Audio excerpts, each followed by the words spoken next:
is the best now. Yan na nga po, hubby, lalaban kahit nasasaktan. Kalingap Edu, durog na. Wifey, may matinding mensahe. Malalaman natin yan, maya-maya lamang. Isa munang magandang araw at gabi sa inyong lahat.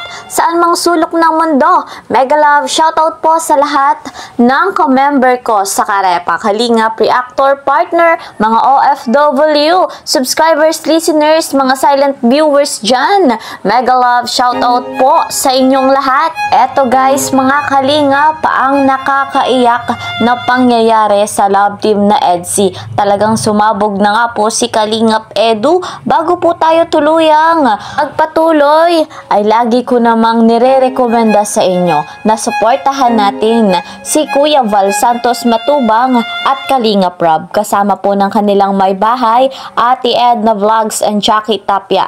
Batid nyo kung gaano na karami ang kanilang natulungan. Kaya po, sa hindi pa nakakapag-subscribe sa kanila, please po subscribe at patuloy nating tangkilikin yung kanilang vlogs. Malaking tulong iyon para po marami pang malingap. Ayan guys, ako naman si Kalingap Kel ay patuloy po na naglalambing sa bago po sa aking munting channel. Please po subscribe, like and share my videos, and don't forget, click the notification bell para po lagi kayong updated sa aking mga videos. Dito na tayo agad-agad mga Kalingap sa ating topic, sapagkat si Kalingap Edu ay sumabog na nga po, umiyak na doon nga po sa kanilang latest vlog. Alamin natin kung ano po yung matinding mensahe ni Viancy, ni Wifey para sa kanyang hubby. Ready to the owner of this video, Kalingap Rob.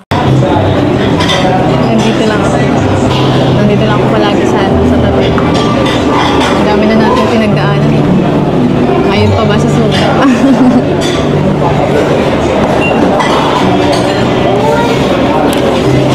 Mag-birthday ka na pati, hayaan mo na lang yung mga yun. Huwag mo naman lang masyadong isipin. Dapat kung birthday mo mas pogi ka. Bumira ka. Ba't umiiyak ka?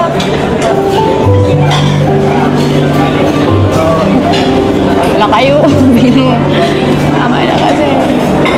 Ang dami nga namang pinagdaanan ng love team na EDSI sa loob ng isang taon. Ano po, batid natin, marami nga pong pambabash, maraming kung ano-anong sabi-sabi.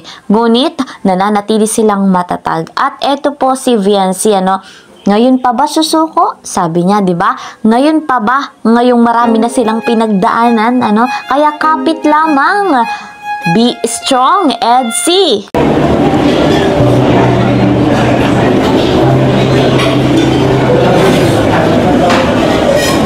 Kung ano man yung mga problema mo, ako yung bibita.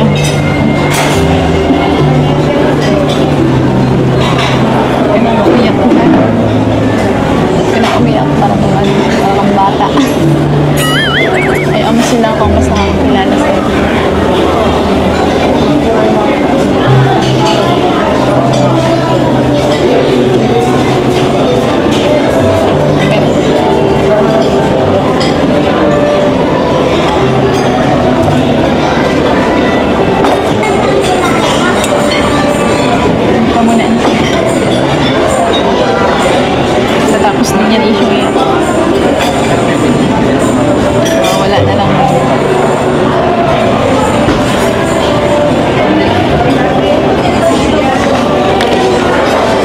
Napakatapang ni Viancy. Kahit naman si Kalingap Edu, matapang din yan. Pero kapag talaga sumabog tayo, hindi natin mapigilan na umiyak. Pero normal po yan, Mas maganda nga po yung nilalabas natin na umiiyak tayo para maginhawa sa pakiramdam. Yan yung magandang partner, bilang ka-love team, suporta ang ibinibigay ni Viancy.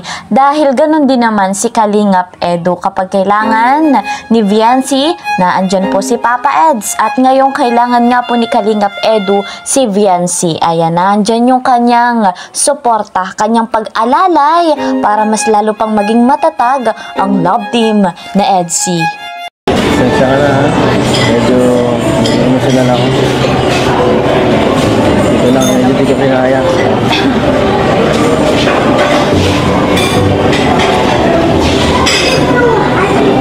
Kaya na.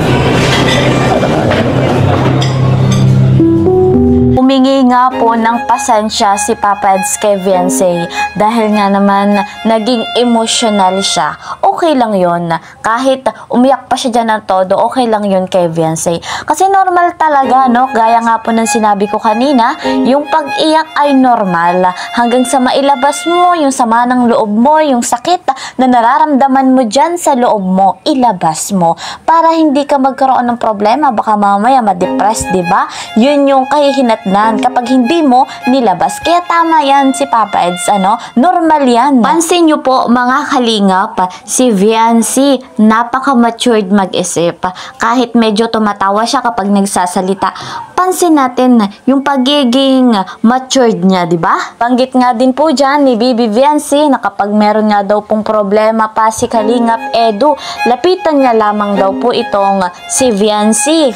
Bagamat busy nga po si Viancy sa kanyang pang-araw-araw, sa kanyang pag-aaral, sa kanyang pamilya bilang panganay, meron po siyang responsibilidad. Handa nga daw pong damayan ni Viancy si Papa Eds. Meron nga lamang pagkakataon na kapag biglaan, syempre malayo po yung bahay nila. Kapag nakalipat na siguro, mas madali, mas malapit. Kaya nga po mga kalingap, sana yung bahay ni Viancy ay matapos na para nga po makalipat bahay na ang buong pamilya ni Viancy. Grabe nga po mga kalingap, ang kabuuan ng January sa EDSI talagang antindi, no?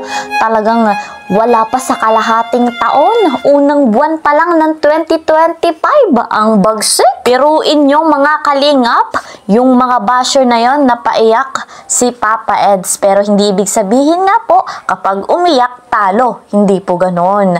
Lalo pang magtutumibay, magpapakatatag si Papa Eds, si Viancy, ang love team na EDSI. Eto guys mga kalingap, abangan natin ang mga kaganapan pa sa EDSI sapagkat mas lalong iinit ang ulo ng mga basher dahil marami pong pakulo, maraming pasabog pa ang EDSI, ang love team na ito sapagkat nalalapit na ang birthday ni Kalingap Edu. Pangalawa, lilipat bahay at yung Hong Kong. Tihado pong inggit na naman ang mga basher. Bahala sila sa buhay nila. Sabi nga po ni Viancy, wag nang pansinin yung mga basher na yon.